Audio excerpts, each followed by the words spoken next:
Why did I write a book about James G. Blaine and Roscoe Conkling, two forgotten figures from America's past? There were many reasons, but I've got to be honest.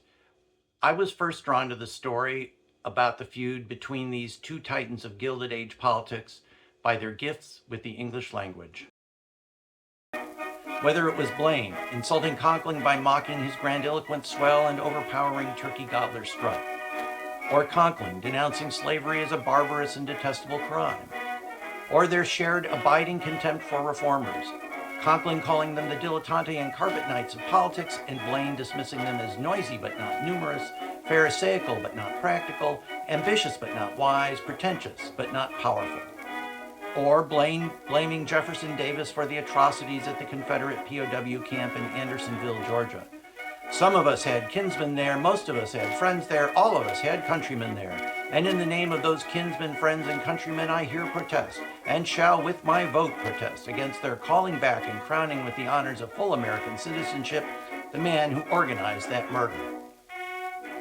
I marveled at the way they employed the language, but they were hardly the only ones whose facility with words captivated me. There was New York Times columnist Grace Greenwood on Conkling.